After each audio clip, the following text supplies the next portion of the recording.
Of course. కానీ ఒక stage దాటాక ఆ! మీరు మెయిన్‌లీ మీ స్టోరీ ఎందుకు ఇన్‌స్పైరింగ్ అంటే మీరా, ఇలా నాకు ఇష్టమైన పని నేను చేస్తానని ఒక అసలు ఉన్నది వదిలేసి ఒక న్యూ జోన్‌లోకెళ్ళడం కంఫర్ట్ జోన్ నుంచి అది చాలా కరేజియస్ డెసిషన్. దానికి ఎవరు మీ స్ఫూర్తి? స్ఫూర్తి అని గాదు గానీ, బేసిక్‌గా నాకు అదే వంటల పిచ్చి ఇంకా ఇంకా ఆ లెవెల్ అనుకోవచ్చనమాట. నా నా టైంలో గూడా అంటే నేను కాలేజ్‌కెళ్ళి చదువుకుని, ఉద్యోగం చేస్తూ వంటలు చేస్తుంటే అందరూ పిచ్చి వాళ్ళలా చూసేవారు హ్మ్. యూఎస్‌లో అక్కడ.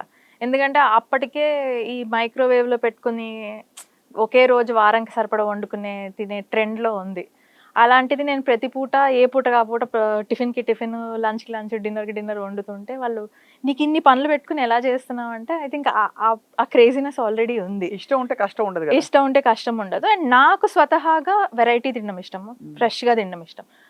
మిగులు, తగులు తినడం నాకిష్టం ఉండదు. సో, హ్మ్. నేను అదే సేమ్ ఫిలాసఫీ నేను పెట్టే వాళ్ళకి గూడా వాడతాననమాట. హ్మ్. అందుకని ఇంకా అలా సో, టిపికల్‌గా అందరూ నేర్చుకున్న వాళ్ళ వంట పన్నీర్ బటర్ మసాలాలు, హ్మ్. దమ్ బిర్యానీలు ఇవి స్టాండర్డ్ క్లీషే. అవును. మీరు అవన్నీ చేస్తారా? లేకపోతే కేవలం తెలుగు క్విజిన్ మీదే ఫోకస్ చేసారా? నేను చేస్తాను. నార్త్ ఇండియన్ గూడా చేస్తాను.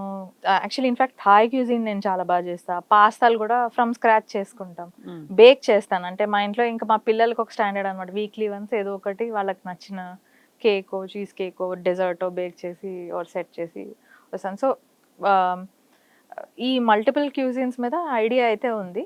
బట్ తెలుగు క్యూజిన్ మీద ఎక్కువ ప్రమోట్ చేస్తాను. అంటే ప్రమోట్. మిగతా నేను ఇంకొకటి బాగా ఇష్టంగా చేసేది కేరళ ఫుడ్.